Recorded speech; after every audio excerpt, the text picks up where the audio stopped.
Okay, is it? It's like a hunting room. Yeah. It has a bunch of hunting, like antlers and shit from my dad. Yeah, I saw loads of them on the wall. You can actually see my dad here in the background. This is a painting of him, the great hunter. Oh, what mad. I mean, to ask you, how do you pronounce your first name? First question I get in every interaction with people who are not Slovenian. I'm not kidding. Like, probably it comes up every time. Because I've Googled it and I don't trust what they've told me. What did they say? They basically said it's pronounced Nate. Yeah. Hey, that's pretty close. Really? Yeah. So if you just say like a t's at the end, t's, Nejc. Yeah, exactly. Nejc.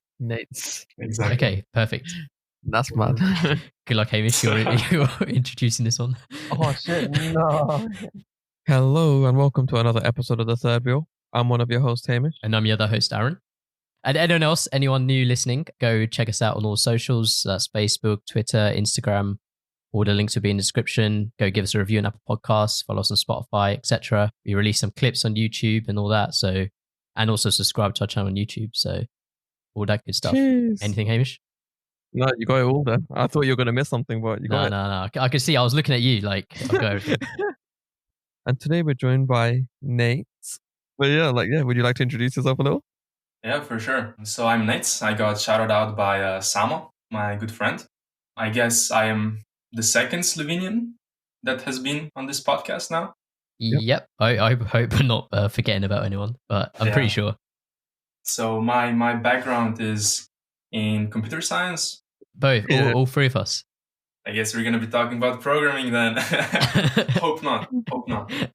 So yeah, background is in computer science, but I really enjoy business and everything that has to do with like figuring out ways to, I don't know, make, I guess, some money.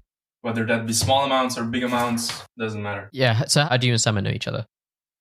So we both went to the same high school. We kind of didn't like each other at first. Okay. I think it was 4 guys and like 18 girls in the class.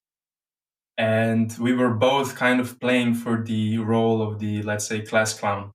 Okay, you know? I thought you were gonna. I thought it was going a different way. Yeah, I thought you were both playing for like the role of like the ladies' man or something. Well, the class clown is the ladies' man. Come on. Okay. Come on.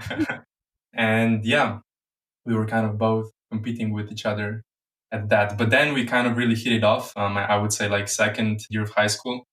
And then we just did a lot of things together. Small schemes, I would call them. So that was great. But then we kind of parted ways.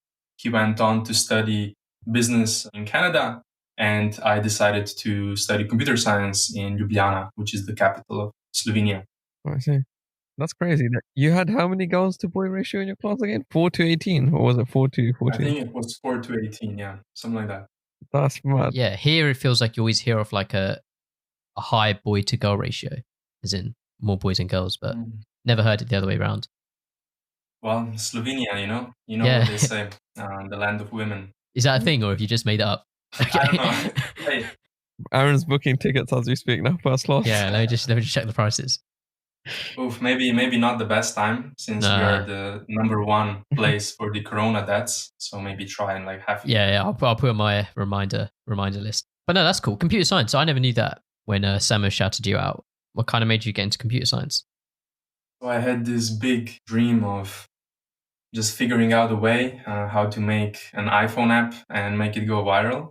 I think we've all been there. I was probably like 16, 17. I had no kind of experience with programming. And yeah, I just decided to figure out a way to learn how to program. And I couldn't really get into it on my own when I was trying to do it like after class in high school, because it was a business high school. And then I decided the best way to do it is to, I guess, attend computer science uni. So that was it. That was the only reason. I had no real love of computers or programming beforehand. Of course, I played games, Yeah. But yeah, I didn't make an app go viral. Just like a footnote. maybe some point you can though. Yeah. Have you ever visited the UK? I did actually. So that's also kind of a funky story, I guess. So in, I would say 2014, during summer, I visited London with my family, and I was supposed to meet this guy from London, my friend, who I met on League of Legends, actually, in like 2012, 2013. We played together. Monty, shout out Monty. He's probably going to listen to this. And we were supposed to meet, but for some reason there was no Wi-Fi at the hotel where we were staying. And I had no data or something. And actually we couldn't meet. So I spent like a few days there and we couldn't meet. Just like a very sad, I guess, flow of circumstances. But yeah, that was my UK trip. Nothing mad. I would say I was 14, maybe 13 back then. So I remember me and my cousin went away from my family and we went to some pubs. And I couldn't I was kind of tall. So like here in Slovenia, I would probably be able to just like get a beer or something because I kind of seemed maybe a bit older. But in the UK, they didn't give me any beer. So yeah, I have no kind of cool stories from the UK. I was about to say, it's mad how you said you were 14 years old. Wait, I assume you traveled with your family over. And did they know you're going to meet your League of Legends friend or? Yes, I think I mentioned it. Yeah.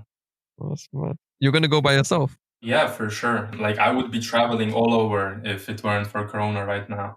UK is kind of the only place where I haven't spent any real time in the past 2 years. Other than that, I think I've been all across Europe and have friends all across Europe. Hamish, are you trying to say Monty's could be a dodgy person? No, I was like, no, he's very brave at age 14 to just meet basically someone without, any backup or like any parents. Have you ever met someone, Hamish, like from online? No, the only people they kind of just died off, I guess. Not died off, but literally, but like no communication after, like it wasn't. Yeah. No, I've never met anyone either. But I know like I've got friends who have done, and like they've like gone on holiday together. And I'm like, wait, but you don't even know this person. How do you? Krishan has, to be honest. So Krishan told me recently that he met up, and then they went on was it Tough Mudder or something? Oh yeah.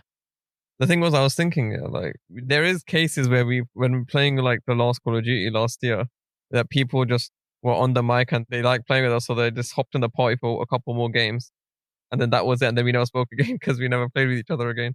Yeah, so like, I don't know. That's mad. This Monty guy, did you know what he looked like? Was it like a video kind of thing, or was it just audio?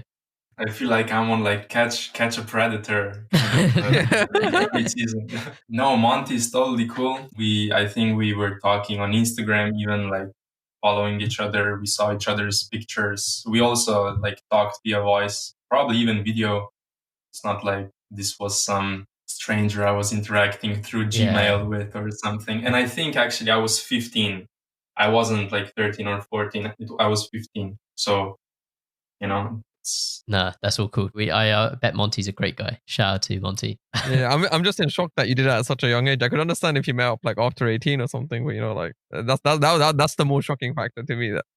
And the other kind of thing I would say about the UK, I was so close to being in London basically for the whole year, like 2020. I was trying to score a cool internship for kind of to finish up my education. We actually have like a mandatory internship of 3 months, I think it is. And basically my last two picks for the internship were Ernst & Young internship in London and an internship in Berlin at a startup, Chef's List, shout out. And yeah, I decided at the end to go with the startup. But otherwise, I would be in London right now, probably. Where are you? Are you in Berlin now then? No, I am in Slovenia at my parents' place. Let's talk about your podcast. So Samo, when he actually called you out to come on the podcast, he mentioned that, he was going to nominate you. Actually did have a podcast. And he did say that you are, or at the time, you were the like #1 business podcast in Slovenia. Is that true or is that fake news? Yeah, no, that's a thing. Samo doesn't say fake news. Yeah. So at the time we were the #1 business podcast because we were uploading every day. Mm-hmm. Now we've been on like a month and a half, I would say, hiatus because we've just been very busy with finishing up the diploma and everything. And I decided to not half-ass the podcast, and just like focus on the diploma. But I already recorded 2 episodes this week, just like getting a big stockpile of episodes so we can do like a weekly rollout. And yeah, for sure, we're gonna probably hit number 1 in business again in like 2 weeks. I was gonna say daily podcast is crazy. You have a separate editor, or is it just you? Yeah, we have a separate editor, Stefan, a very good, cool colleague, I guess. We kind of collaborated on a bunch of projects already. And he does the mastering, he does the heavy lifting. All like we actually have so kind of similar to you two, where you are 2 hosts, but our situation is a bit different, I guess. It's me and my friend Zala. And like we kind of, so she has 1 episode with a guest just by herself. And then I have 1 episode with a guest by myself. And then sometimes we have an episode just us 2. And then sometimes we have an episode where it's us 2 and another person. But that's kind of, I don't know. Co-hosting is something I'm not really, I don't know. It's hard for me to get in the flow of the conversation because I would say I'm kind of egoistic in, I guess, having the conversation to go how I plan it to go. And then it's kind of hard. So like, I think I listened to probably like 2 of your podcasts, maybe 3 actually. And I'm really like impressed by you two's ability to lead the conversation and kind of still bounce off each other and not interrupt each other. And especially because, so you're Aaron and you're Hamish. Yeah. Like I noticed that Hamish is always in the dark. So you can't even kind of look for visual cues that he's trying to like jump into the conversation, So I'm impressed. Yeah. I listen out for his breathing. No, yeah, because I need to give like Aaron a signal sometimes, like so we don't clash. But sometimes when we do clash, it is edited out. Like we'd love to take all the credit, but we do edit out some of the overlaps anyway. So like even when we just interrupt each other, which obviously no one noticed, they're not going to know that, and they're just going to think it was a very smooth flow. But, so you actually edit out the interruption. Yeah, sometimes when it's not like laughing over each other or something, some of it like you just edit it out because it's like it ruins the flow, as you say. But yeah, like otherwise, I think half the times we're just chatting shit, so we're just waiting for a moment to get at each other. So like, do you know what I mean? Yeah, I get it. Yeah, but like I really kind of honor you two's time commitment, I guess, to the podcast. Then, like, it must take a bunch of time to push out an episode. Yeah, because we release every week, and we have done since we started. So it's pretty much like record at a certain point on the weekend, and then basically spend the whole week editing, and then the last like day kind of just preparing what we're gonna like post on social media. But you two have jobs, right? Yeah. Both full-time jobs. But it hasn't always been the case, but like at the moment we are, so your episodes that we're recording now, the listeners can get a bit of a insight. So the current date is 13th of December, but your episode won't actually go out until like 31st or something, isn't it? 24th of January. Oh, wait. So we're like that many weeks ahead. Like, are you sure that's right? Or you get it the wrong way around? I thought we said that last episode. well, it'll be out. It'll be out late January. Whatever. I might have got the dates wrong, but late January. Mm-hmm. I think it's right. But yeah, it is a bit of a grind, and yeah, a hiatus, as you said, does sound very nice. Mm-hmm. Wait, what is a hiatus? Is that like a break? It's like a full break, kind of. Yeah. Oh, okay. Yeah. Yeah, I was going to ask, like, how do you find? You kind of explained it, but like that dynamic where you. So you say when it's you on the podcast, it's just you and another guest. Yep. Exactly. How does that dynamic work? So is it just like you interviewing them? So I would say, yeah, it's kind of a mix between an interview and a conversation. I try to give in my kind of ideas as well. So it's not just like a regular interview. Yeah. Because the whole shtick of the podcast is that we have kind of people who are interesting to me and to Zala that are below, let's say, 25 years of age or something like that. So kind of our generation, maybe can be a bit older, a bit younger, So yeah, and the kind of the flow of the conversation is pretty similar to, I guess, what you two are doing, where you just like let the other person speak and then you kind of direct the conversation to wherever you want to. How would you go about getting guests on? You said they're like people that you find interesting. Are they kind of like friends? Are they people like well known in your country? So the whole thing about Slovenia, especially like Ljubljana, the capital city where kind of most of the guests come from, is that it's very small and you mostly know each other through like an acquaintance. It's very rare that you have no common friends with someone you meet in a club or something, which is sometimes good, but it can also be pretty lame, especially like kind of the dating scene. You can imagine Tinder, Bumble, how that is, yeah? Yeah. You just like, it's friends of your exes or like maybe something I had actually. It happened to me, I think, a month ago, or like 2 months ago now, I guess, before the second Corona wave. I went on a Tinder date and we just like really, I enjoyed the conversation with the girl. And then we figured out she just broke up with my cousin 3 weeks ago. Oh my God. You know, like, yeah, it's a bit awkward. It is a bit awkward, but the good thing about it is that we all kind of know each other. So if you want to get access to someone, you most likely know a person you can reach out to, that they will like give you a direct kind of communication with that person, you know? And something like this doesn't happen in London or Berlin. So that's kind of how we get guests. We find a cool person and we figure out ways to reach out to them. And where did the kind of idea? So it's called, I don't think you mentioned it, but it's called Glass Balloons, right? Yeah, exactly. It's called Glass Balloons. It's the name is in English, but the whole podcast is in Slovenian. Yeah, I tried to listen to one earlier today, and I was like, yeah, I don't understand what's happening. Why Glass Balloons? So this is actually kind of another shtick of the podcast, where at the end of each episode, like if it's a new guest, we ask the guest what they kind of think the name means, the name Glass Balloons, because we kind of have some idea, like we have a concrete idea what it means, but we don't tell it. So like, should we take a guess? Yes, so please do take a guess. Do you want to go first, Hamish? Or yeah, so I was thinking like it's like you fill up this idea like, and then it's starting to go up, but it's not like a solid idea, so it could shatter or something, like business wise or business like motive. I don't know how to explain it, but like you can have 100 startup ideas, but like only one will make it through or something. And like, that's what I could interpret as Glass Balloons for a business podcast. Aaron, I guess you can have a try of a guess. Don't copy mine, you little bitch. Oh yeah, I was going to copy this because that was actually pretty. That was a pretty good guess. Yeah, that was pretty good. And it's not like one of the categories that we kind of rank in. It is business, yeah. But the whole podcast is not a business podcast. Like on it, we have people who are really cool designers, who are entrepreneurs, who are like artists, probably sports people as well in season 2 now.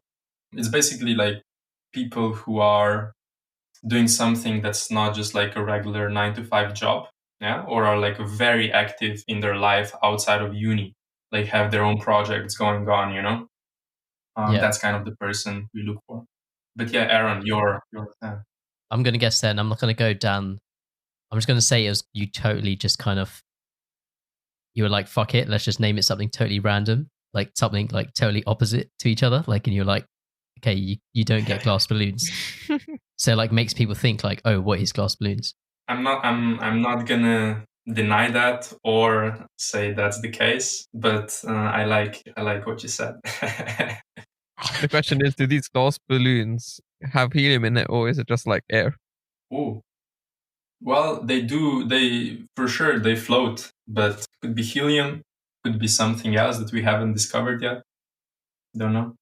So is this a name then? You haven't like told people what it means? We have to go on his podcast to figure it out, Aaron. Like, if you go on my podcast, you will hear what all of the guests think about the name, but you don't nowhere is it actually said what it means. Oh God, the only person who knows what it means is my friend Eva, who I met in Berlin. She's currently in Austria, and Zala, like the co-host. I think these two people are the only ones who know. Oh man, I was going to learn Slovenian and everything. Your co-host, how did you two meet? So I met Zala on a business competition. It was Startup Train. It was basically you jump on a train that goes from Slovenia to Bulgaria, which means it goes through the whole of Balkans. Like I think it's a 1.5 day of driving. And on that train, you basically spend the whole time awake, of course, and you try to figure out how to get some idea to a level where you can pitch it to investors in Bulgaria, in Sofia, the capital of Bulgaria. There you basically pitch in front of like a few hundred people and like very cool, what are they? Investors and other cool people. And yeah, that I think one of the other teams had Zala in it. We weren't in the same team. And I also met a bunch of other interesting, cool people there. And I even interviewed or like had a few of them on the podcast, and we are like working together now on different projects. It's pretty cool. And I think that's kind of like a cool segue to the events kind of business, ZAP, that we also did before Corona. Like on that startup train, I was just like discussing my events idea, like our events idea and our events that we're doing with a guy. He was one of the mentors on the train, one of the business mentors. And he was the owner of kind of a few escape rooms in Slovenia. And he just like loved the events and decided to like fully sponsor us. So we were able to kind of give away a whole escape room on every event for free, which is, yeah, it kind of really made me take the events more seriously. And we were able to like commit to other things, not find new sponsors, but just like focus on actually getting the events to a larger scale and finding new venues and things like that. Yeah. So first of all, you said a startup train. So this is actually like a train, and the like purposes that you've got to like figure out something on it. Yeah, it was a whole train, like a few wagons. I think it was altogether like 50 competitors and around 30 mentors. Yeah. And yeah, it was like a few wagons, just like a train going from Slovenia to Bulgaria. That's it. That's so cool. I wish we had something like that. Like, yeah. I wouldn't go on it personally because if I look away from like that, you know, the outside window and look at a phone or something for too long, like my head starts getting like dizzy. So I would not want to be on that for 1.5 days, not paying attention to where I'm the outside or something. Oh no, that sounds wicked. Yeah. And then, so you mentioned there as well, you've got an event business that's called ZAP. So that started on that train. So that was the moment where we decided to push it to a new level. It was already happening before that, but at a smaller scale. Before that, the situation with the events was that we had the main event is the pub quiz. You guys have a lot of pub quizzes in the UK, but in Slovenia, pub quizzes weren't really a thing, like 2 years ago when we started it. And yeah, we were just doing it for like a few months. Small pub quizzes, like 30, 40 people, you know, once every 2 weeks or something. So what, would people go on to ZAP to like book a pub quiz or something? Like, okay, so how would it work from like a user? So we were hanging out with Erasmus students. So these are basically exchange students from all across Europe and the world who are coming to Slovenia. And we were hanging out with them, and we decided to, let's just make an event for them, because there are so many and they have nothing major going on when they're in Ljubljana. So we decided to make an event for them. It was just like we picked a brewery or like a pub, and it was a few of us friends who like ran the whole show, and the people, like, we invited them and they invited their friends, and they just came, and it grew bigger and bigger. Like, mind you, in Slovenia, or like in Ljubljana, the capital where I'm based at, we have around 1,400 exchange students, like, at each time present. And we were getting at first like 40 of them to our pub quizzes. But then after the startup train, when we got the sponsorship, we just decided to get a new venue, and we got like a really cool kind of a modern pub, if you could call it that, just like a place called Gig. And they have a really cool events basement. It's usually for like stand-up events, but we decided it was pretty cool for a pub quiz as well. And then we started fitting in like 130 people on a weekly basis. So that was so much fun. Like we were just all attending uni, and at the same time, once a week, we were running this paid events. And then people that were competing at the pub quizzes, it was like in teams of 6 people, like sitting around each table. And you know how a pub quiz looks like, yeah. Yeah.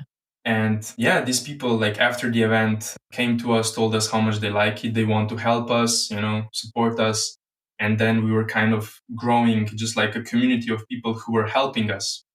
And I really became like really strong friends with all of these people, and they will all listen to this podcast actually. Like I've had a bunch of friends tell me, foreign friends from across Europe, that they want to listen to my podcast, but it's fully in Slovenian, Yeah. So like this is Third Wheel Podcast is a chance for all of them to kind of, get noticed. And I'll be shouting out all of them throughout the episode. Yeah. All you new people, go follow us on Insta. Go follow us everywhere. So I think at this point, from like the ZAP or like the OG ZAP people, I would like to shout out Edgar, Joao, Gonzalo, Kaname, Anita.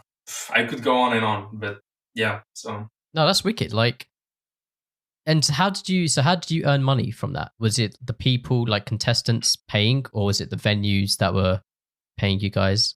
Yeah. So the original idea was to charge the venue some money, but bars and pubs tend to not like giving away money, So we decided to kind of try donations, and that was like, I think we tried donations like 2 times, and only our friends like put in the money into the donation box, So we, I think, ended up with like €20 for the whole event. Yeah. But then we just decided at one point to start like charging money for it, like per person. And the final price, like in March, I think it was like 6th of March. It was my 6th of March 2020. We had a price of €3 per person to come into the pub quiz, and we were also like, So that was the whole kind of, could say, monetization. And the last event was right before Corona, so that was, I think, 6th of March. It was the day before I left for my exchange in Berlin. I left like on the 7th of March, and that's also when the last pub quiz was held. And I was there. And sadly, Corona kind of really made everything go down. Did you come up with like the questions yourself for the pub quiz? Yeah. So the team, like the ZAP team, you could call it, was kind of composed of a lot of people at the end. But the people leading the whole thing was me and a few other Slovenians and my friend Tilen. Shout out Tilen. He was kind of the one making the most of the questions and also moderating the pub quiz. So like speaking into the mic, Yeah. And then at the end, we had like a bunch of other people moderating the pub quiz and making the questions as well, like Anna and some other people, Bojana, a bunch of them. And as I said, they will all listen to the podcast, I'm sure. Did you find it stressful at any time? Like you're hosting this event that loads of people are attending and you want it to like go well. And if people like, I don't know, aren't having a good time, did you ever like kind of feel a lot of pressure from any of that? Yeah. Like especially, so you can imagine how it is with exchange students. So at the start of the semester, they all come to the city and they're like getting to know the surroundings, what are the cool places to go to, and they don't really know you that well, like I kind of tried to figure out ways to get to know Erasmus people really fast and the exchange people. So, and I managed to do that. So at the start of each semester, I just tried to meet as many people as possible. And kind of they knew me. And they knew Tilen as well, and the other people we had hanging out with everyone. And kind of just like through I guess knowing us, we approached them, or like we told them to just like come to the pub quiz as well. And yeah, at the start of each semester, it was kind of like you are waiting in the venue, you see like 15 people show up, and it's maybe like 10 minutes before the event, and you're like, damn, is it really going to be 20 people, Mm. And then suddenly like 60 people come, and then another batch of like 40 people. It's a very good feeling to have. Like once a week, you get this huge dose of like endorphins when you see, I don't know, 100 people lined up for your event, It's such a cool thing that I'm really kind of valuing now when it's not kind of going on. Whereas at the time it was once a week, we had, I think the number was 18 weeks of consecutive pub quizzes once a week, each time, like at least 80, 90 people. It was mad. And kind of my kind of role, because I was not speaking to the mic, I was not actually leading the pub quiz, was just like mingling with the people, asking them how they are, solving their problems. I was kind of the host, you could say, like the face of everything. Yeah. And like speaking with the owner of the venue, if everything is good, if we are, I don't know, if people are too loud, things like that. I really enjoyed it, and I learned a whole bunch, I would say. Hamish has been known to throw an event or two. Yeah, I was going to throw this in. Yeah? What kind?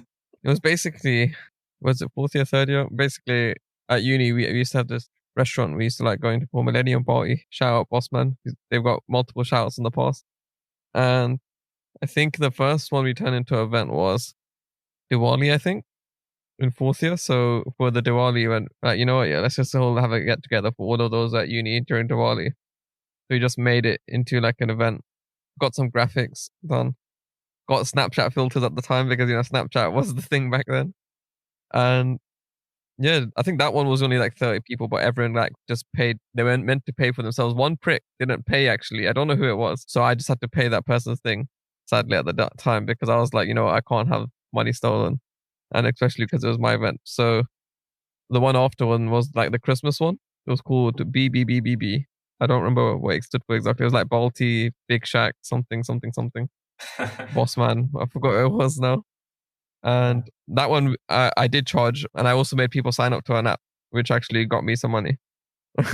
Shit. Okay, marketing genius right here. And then obviously this time I had prepaid, so there wasn't going to be any money issues, because everyone had to send me the money if they wanted to come. But yeah, that event was too big because after people had started drinking, like people had forgotten the order, and it started becoming a bloody panic. Not a panic night, but it was a bloody, I want to say, how does stress, like I had to start doing so much. Stressed.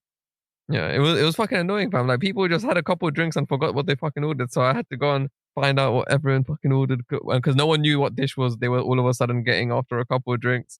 Had to make sure that everyone's dishes was getting to them. I hadn't even eaten a bit like properly. Then at the end, I was like, yeah. That sounds intense. And it was only you running everything solo? Yeah, pretty much.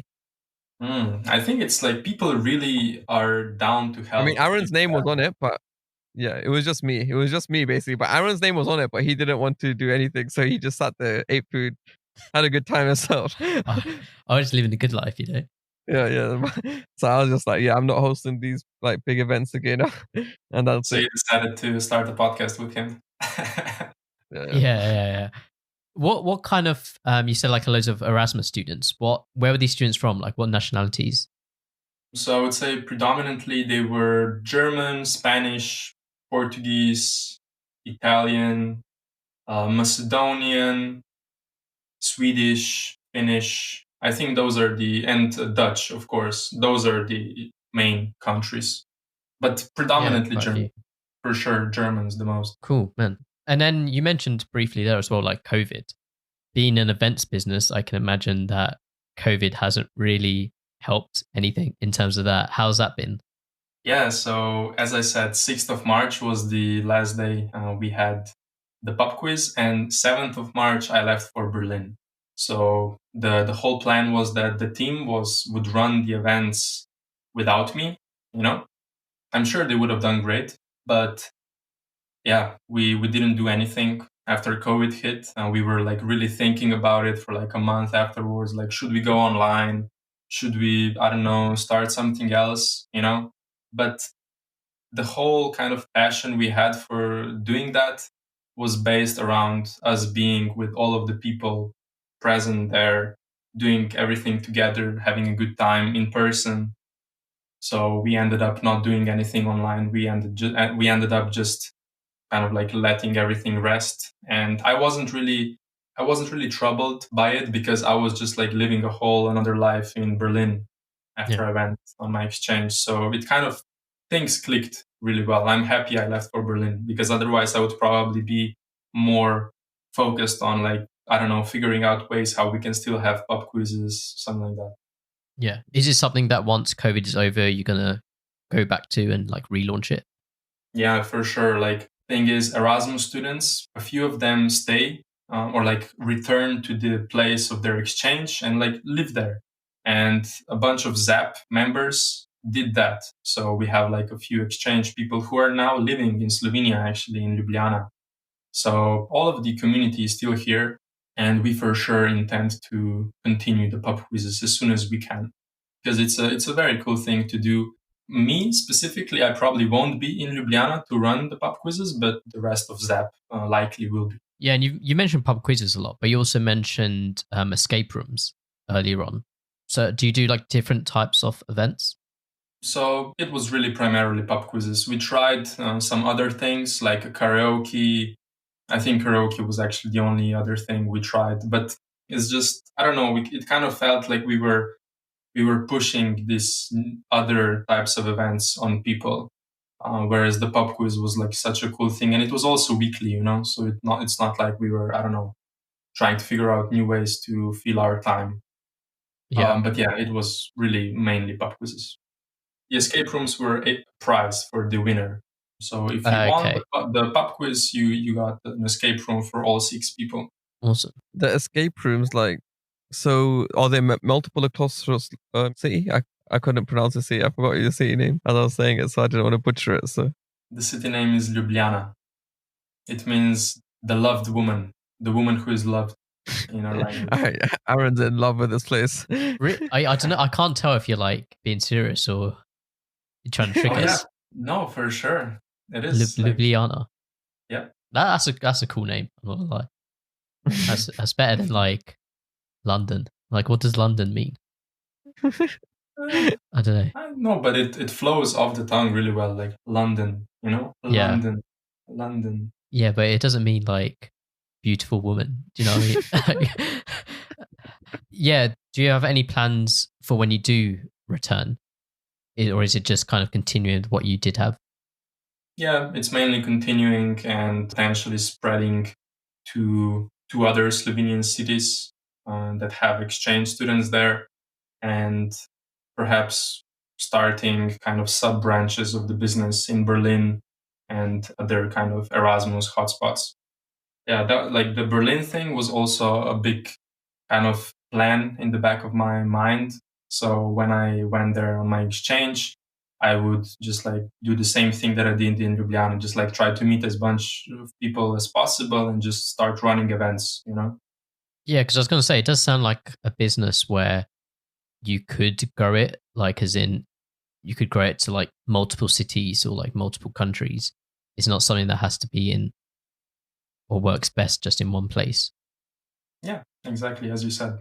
But no, that's awesome. Do you have any, you mentioned like earlier at the beginning, like you do computer science, but you're really into like your business and stuff like that.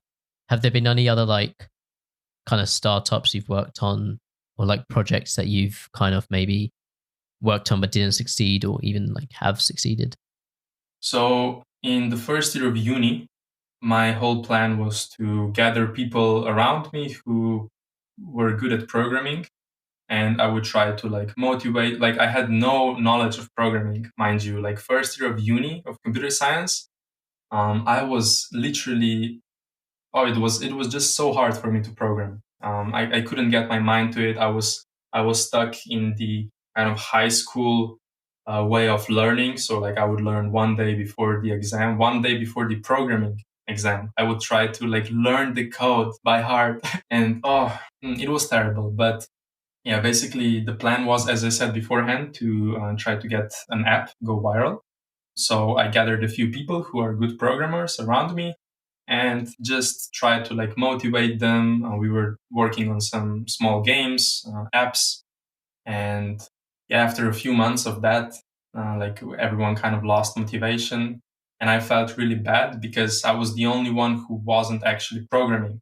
I was just, as I said, like trying to manage them or something, like motivate them. What were these games you were trying to make? They were just like a bunch of small Unity projects. So straightforward games. We were trying to replicate games like Flappy Bird, something that's very simple but could like work, magically. I remember when Flappy Birds came out, I was like, do you know what? I could like this is such a simple idea. Like I could have made this. And then I remember at the time as well, like I think it might not have been even true, but I think I read like some news article about the guy who made Flappy Birds, and he was just making like thousands and thousands like a day, and he was just a guy on his own, just in his room, and just put it together. Yeah, exactly. And Flappy Bird, I think, came out in 2016, and that was the year I started uni. So like I had the fire was real. But after the first year, I actually had to repeat my first year because of programming. And yeah, I just like really hustled hard for like, I think 2-3 months and really learned how to programmed like a few hours a day. And now I love programming. But it's still not something that, I don't know, in 20 years, I likely won't have like a purely programming job. So yeah, but I think it's very good to know how to program and to really understand what goes into creating an app or a system, and to be able to talk to programmers with actual programming knowledge, which I think a bunch of people in the business world and the economics world don't really have. So yeah, I think knowing how to program there is literally no, I would say, no, what is it called? Disadvantage.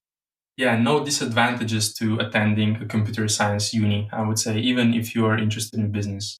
Yeah, for sure. Like when I've been working with like people who aren't doing programming, like it's always great when they kind of know like kind of what they are asking from me to like make, or kind of what they're demanding. Because a lot of the time when you are working with people who don't have a technical background, they can ask you to like code something, and it's like you're like, okay, that's just not like reasonable to ask. That's like you can't do that, like, or at least not in a time frame they kind of want you to do it in. Yeah, exactly. Especially like time wise, how much time a certain project takes. You really need programming knowledge, or like to speak with someone who understands programming to know what to kind of request from a programmer who's working for you. Yeah, that's another thing I always thought, like basically at uni, because they taught us how to do a little bit of that aspect to us lot, yeah. But then that's why I thought that everyone that would be in that role afterwards would already know how to program. But yeah, just random people get put into those things, no idea, and it's just it was a weird one. It's like how much can you say no, this isn't possible just because you have this idea? It doesn't mean that we can write it, as Aaron said in that time.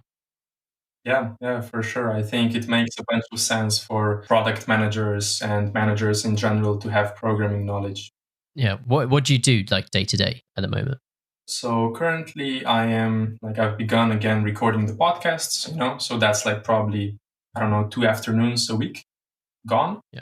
And I'm working on my thesis, my diploma thesis, which I will probably finish in like 2 to 3 weeks, right at the start of the New Year's, I imagine. What's it on, your thesis? The thesis is mainly about Shopify and selling food on Shopify. Okay. That was also something I did in connection with the startup I was working for in Berlin during my exchange. Kind of Corona made a bunch of people who were involved with food, so like large food suppliers, decide to go directly to consumer, instead of going to restaurants, to schools, to hotels to provide them with food. They just had to figure out a way to quickly launch an online shop and sell directly to people.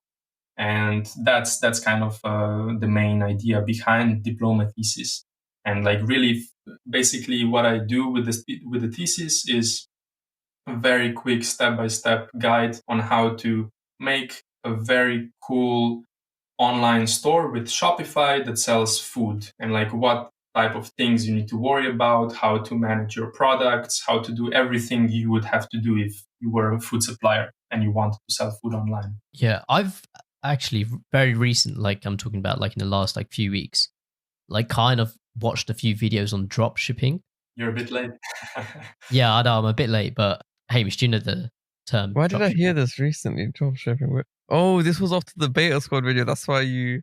I actually heard it from like a Logan Paul podcast first, Okay. and I was like, "Oh shit!" And Mhm. I don't know. People make it out like they kind of made it out to seem like you start dropshipping, it's easy, you just earn money. Well, so I think the whole idea behind dropshipping is let's say you have a web shop, and on it you have a selection of items from other suppliers that you do not yourself supply, and you hold no inventory at all. So what you essentially are is just like a mirror. You just have these products listed on your site, and you try to figure out cool ways, like kind of growth hack ways to get people to your store and then to buy from your store. And you just like whatever they buy, let's say once a month, you will request a shipment of 13 of those shoes that people bought, and you will order only 13 from the supplier, and they will be shipped directly to people. Yeah, it sounds like I'm a web developer, so I can like put up a site like that, like fairly easy. But then kind of finding what product should be on it is kind of where I was like, I'd have to put in a lot of work to try to find like what the trends are and stuff like that. Yeah, the whole shtick is that you kind of source the products from pages like Alibaba. Yeah. So this like very large wholesale merchants where you are able to buy a large shipment for like not that much money, and then you just have to sell it. And I also, on the startup train that I mentioned earlier, on the competition, one of the mentors was, I think, the most successful dropshipper in Slovenia. He's this, I think, 35-year-old guy who was sourcing, I think it was radars, like car radars that you have in your car, and they would alert you if a radar was on the road, like what is it called, the speed meter radars. And yeah, he was, I think, sourcing them for like, I'm not going to say the price, but yeah, basically just like a very, very, very large margin. So it's interesting. And then people, of course, don't really know that these items are very cheap on Alibaba. Yeah, especially people who aren't maybe internet savvy enough to know to check on Alibaba or Amazon, or like just check the prices on different areas. Like they just see one link, one website, and they're like, oh, okay, let's buy it from here. And also I will tell it to my friend to buy it from here. So it's a really interesting business, but I don't know. I didn't try it myself. Yeah, I only found out recently because I went to buy. So I'm like a big football fan, so I went to buy some like kind of old football shirts, and then you have like a load of like shops on kind of Instagram and Twitter where they're selling old football shirts, but like for a lot more money than they are on like Alibaba or DH Gate's another one, and you end up picking up one for like a third of the price from like one of those sites. It took about a month to arrive, but it's probably worth the money saved. Yeah, exactly. Just going back to podcasting before we like finish up. Do you have any plans for the podcast? So the plan right now is to just continue it, steady uploads. I think putting time into the podcast, into the kind of figuring out ways to grow the podcast and like how to market it to more people is something that, I don't know, it doesn't scratch the same itch that just like recording a podcast and like talking to people and having people listen to me. It doesn't scratch the same itch. So we kind of just decided to not really focus on it. Whatever will happen, will happen. We're not in a position where we need to rely on financial income from the podcast right now. So it's just something we do in our kind of because we want to do it. And it's a very cool way to network with people because, as I said, Slovenia is very tiny. And through the podcast, like if we continue it for like, I don't know, 2 years, 3 years, we will have met most of the cool people who are in Slovenia. And these people are even now and will be in the future spread out all across the world. So it's going to be like a cool way to have, like, if anyone will want to reach out to a Slovenian who's working on this in this country, I will probably know that person. So that's the main thing behind the podcast. And I would really love it if there is somehow some Slovenian people listening to your podcast to start listening to my podcast. Yeah, we can see all our like countries that have like listened, and then some of them are like totally random. We're like, okay, who in Kazakhstan is listening to us? But shout out to them. Are podcasts big in Slovenia? Like, is it quite a big industry? Are there a lot of podcasts there? So I would say we've had some, like just a very few podcasts that have been going on for like a few years now, like 5+ years. But it really, the whole market became, let's say, bigger in the past year and a half, something like that. But it's still not that many people doing it. We have like a few radio stations who are trying to launch their own podcasts, which I think is something that everyone's trying to do across the world as far as radios go, and like TV stations and stuff like that. I think the entirety of the, like, I would say there are probably around 70 competitive podcasts that have some actual listeners, you know? Yeah. The number is not any higher. Like, probably there are a bunch of others, but only 70 or so that have listeners. Do you do yours, or like before COVID or whenever, did you do it like in person? So actually the podcast started in June or July, maybe. So I was in Berlin, and I think we thought of the podcast in April or May. So I was in Berlin. It was kind of like my exchange did not go as planned, of course, because of COVID. So I couldn't meet as many people as I wanted to. The lockdown kind of happened, or like a small lockdown. And that's when we started the podcast. So we were having Slovenian guests on the podcast. So, and I was in Berlin, so we just decided to do everything from Zoom. But actually, we intend to have a few in-person podcasts in the following weeks.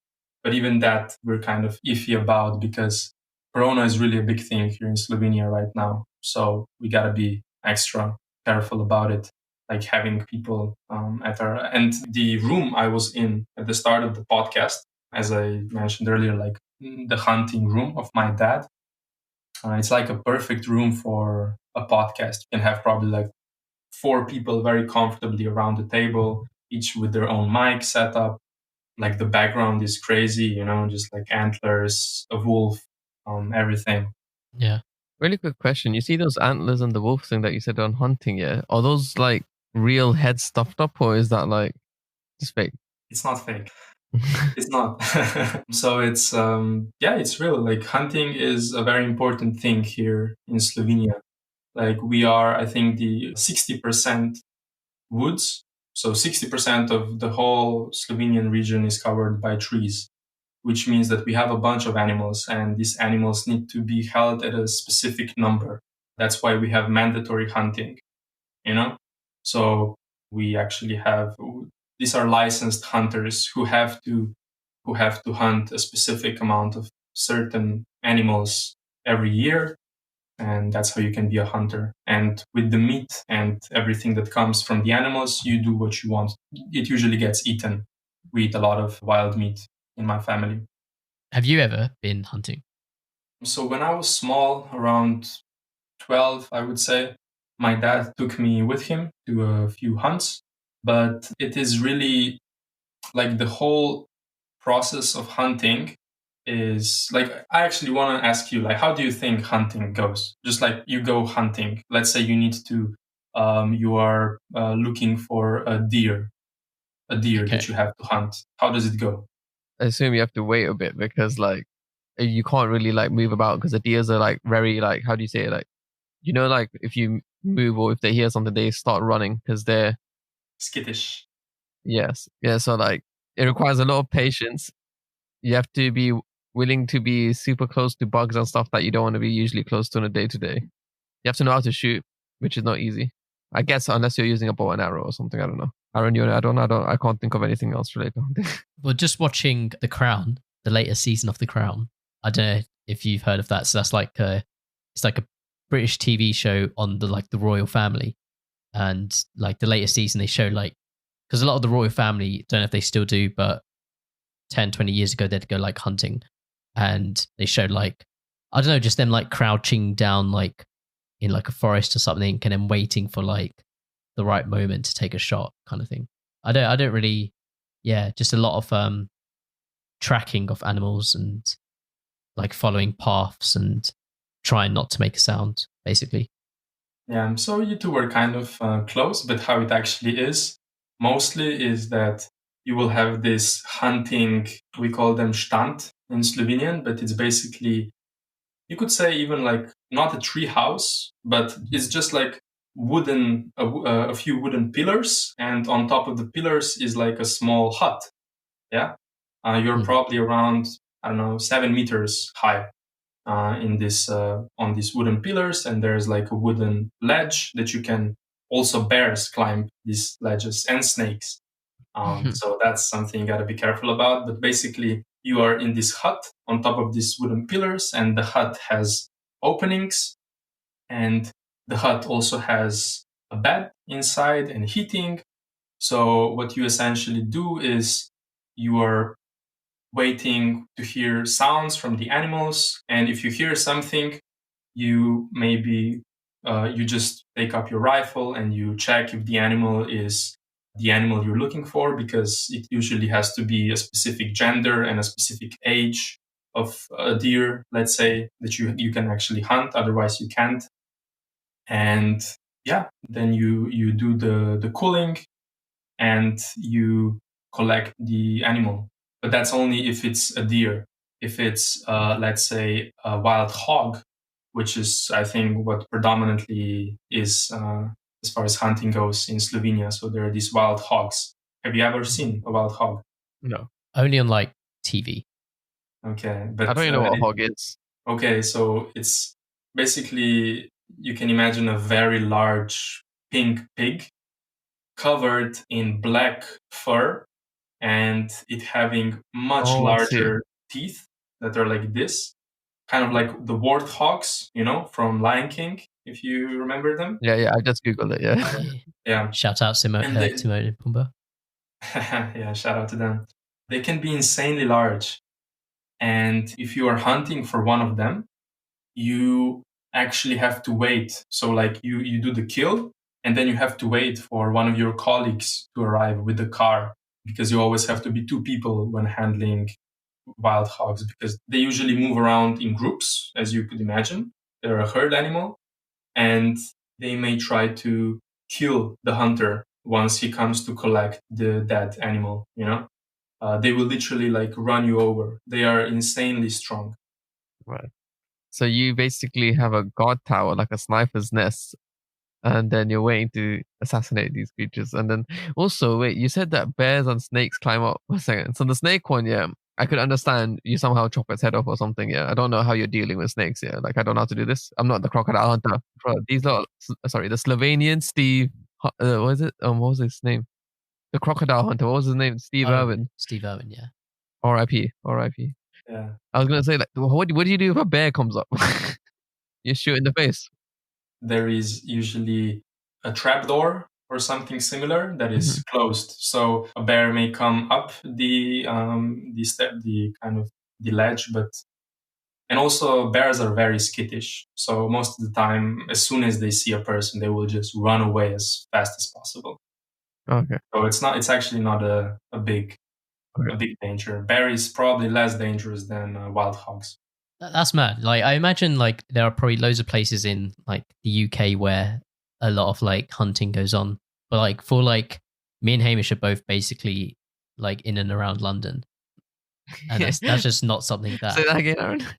I want to hear you. I'm East London. I'm basically in London. Okay. It's just not something that you kind of hear about a lot. Hunting. Yeah, and you asked earlier whether I did any hunting, and yeah, when I was 12, I did a few kind of hunts with my dad. I never shot anything, but it just wasn't my thing. Like it's really something that I would it's maybe akin to fishing. So if you know someone who's very much into fishing, they probably would be a decent hunter as well, because it's something you have to be extremely patient about. And it's not just something you do because of let's say, the thrill of killing the animal. There's like a whole process with hunting, and you also are the butcher, you are everything. So it's really a hobby, like a very strong occupation that's made for someone who's extremely patient and loves nature, for sure. Yeah. And then you mentioned earlier as well, I don't know if it'll be in the recording, but like you mentioned how you said your dad, the legendary hunter. Is that like, is that like true, or is that kind of just a... Well, I would say he for sure is very known in the hunting circles, but no, I mean, he is a legend in my heart. Yeah. As far as hunting goes, yeah, he's not a mad hunter. He's just like a very cozy hunter. He loves nature. Yeah, I wasn't sure if it's someone we could like Google and then it would have like a huge Wikipedia. Some clickbait for the episode. But no, that's cool. I didn't think we were going to talk about hunting. Yeah, I just had to know some things, you know. Yeah. On the podcast stuff, what advice would you give people? So we've had loads of friends trying to steal our jobs, yeah, and become podcasters themselves. Especially with COVID, it seems like loads of people are looking to start a podcast. What's like one or two pieces of advice you'd give someone? Have people on the podcast as guests who you usually have good conversations with, and just like start it off with those people. And hopefully the people who will listen to the podcast are like maybe common friends or like friends of that person. And usually people who can talk well have a few other friends who can talk well as well, and like hold a conversation well, and then just like kind of bounce off from that. And also another cool thing is to have a co-host. It makes everything so much easier. Either like you two have it, so like you two are always present on each episode, I presume, or like I'm doing, where it's literally half of episodes are mine and half of episodes are Zala, and sometimes we do like a group episode. Like it just gives you so much more time. It literally gives you like 100% more time, essentially, because two people are doing the job of one person. And also things like editing or like mastering the audio and artwork for the podcast. You probably have some friends that you can maybe bring into the whole shtick of the podcasting with you, maybe even pay them some money, but it really goes a long way. Just like having other people do things for you that you maybe do not enjoy as much as they enjoy them. Like people love creating artwork. Some people love mastering audio. Find these people and work with them. And like you're doing it for free. Perhaps they would like to do it for free as well. Like they would like to be a part of a podcast, you know? That's totally possible. Not everyone that's like ambitious wants to be in the spotlight. So yeah, just like use your surroundings, I would say, and don't put all the pressure on yourself, because you will lose willpower eventually. So that's my advice, I would say. If any listener wants to be an editor for us for free, why not? Yeah. Have you got do you think you'd ever make the podcast not in Slovenian? Of course, like I don't want to commit to anything 100%, but Glass Balloons, I think, will likely remain in Slovenian, just because it's something that's so, I would say, especially to people who go abroad, like Samo, for example. He's not meeting any new Slovenian people at all, because it's so hard to meet Slovenian people outside of Slovenia, because there's only like 2.5 million of us. You can imagine it's very hard to meet. Yeah. So kind of and I am also I will be in a similar position in the upcoming years, like won't be in Slovenia.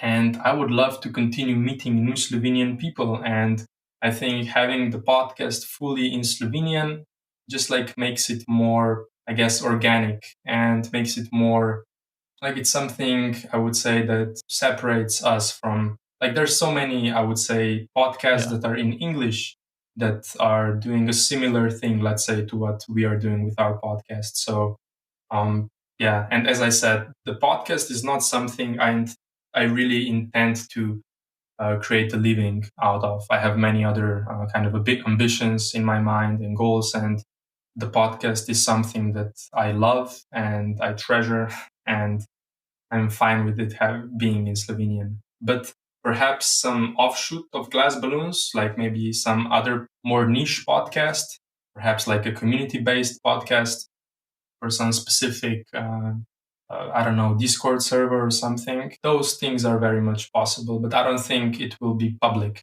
Maybe it's just going to be like a community-only podcast, right? Yeah, into which you have to perhaps like pay to get into and something like that. No, makes sense. Oh, that's nice.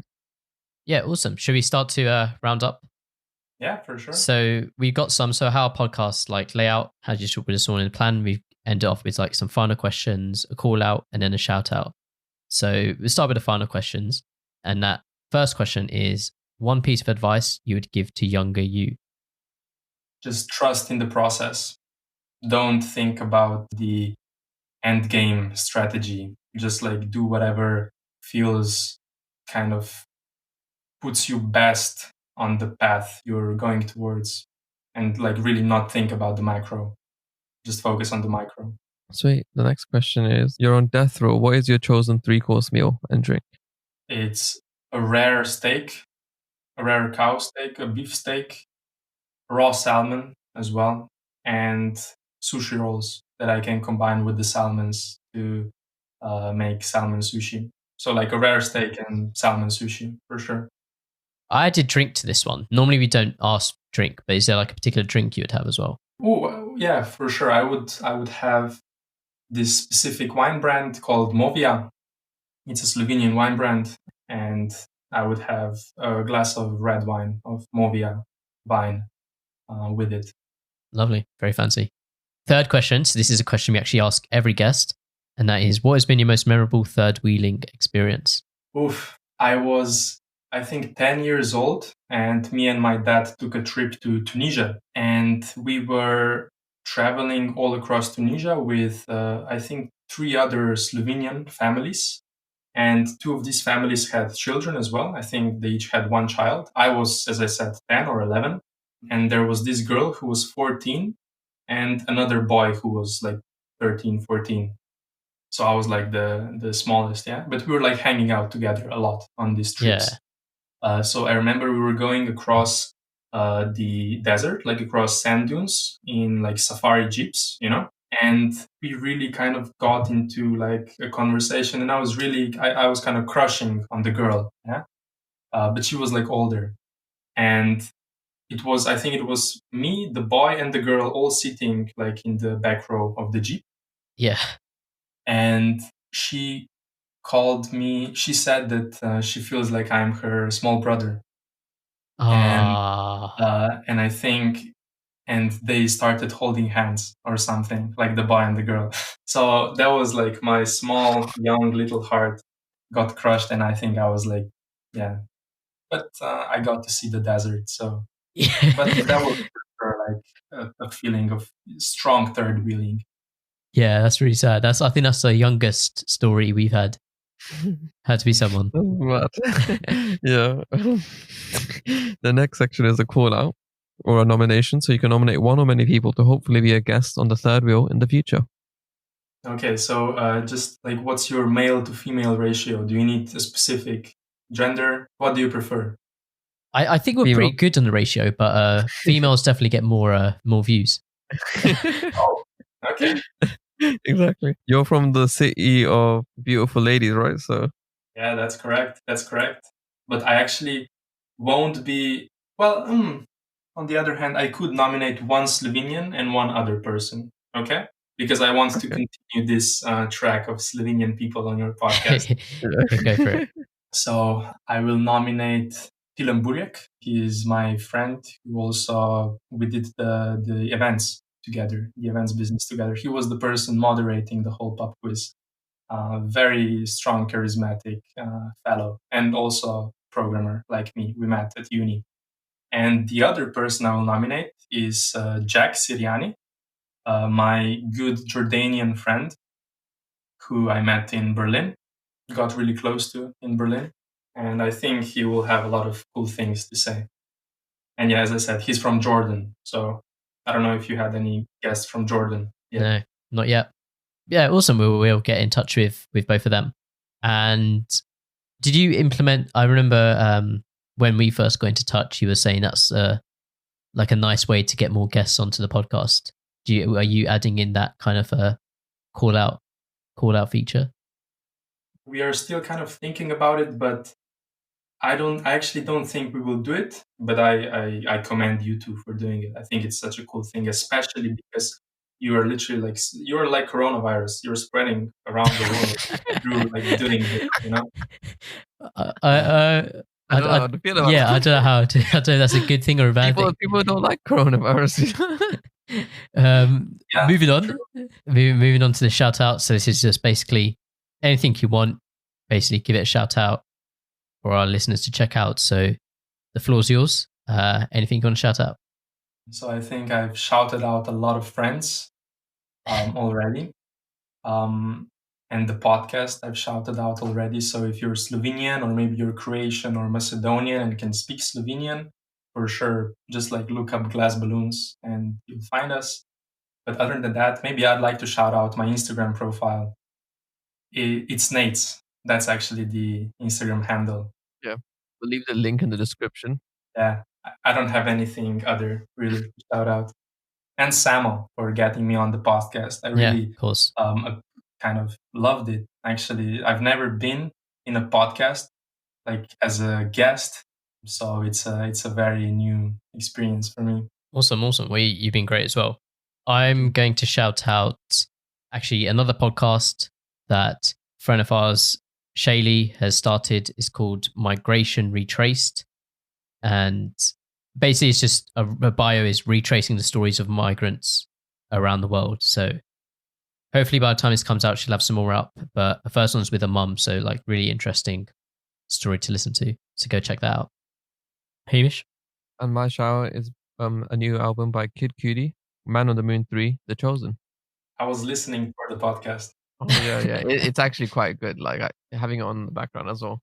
And there's a few tracks that will, are like lyrical and the rest are just like what you expect, like vibing. Cool, awesome. Well, that's it. That's it for today's episode. Thanks so much, Nejc, for coming on.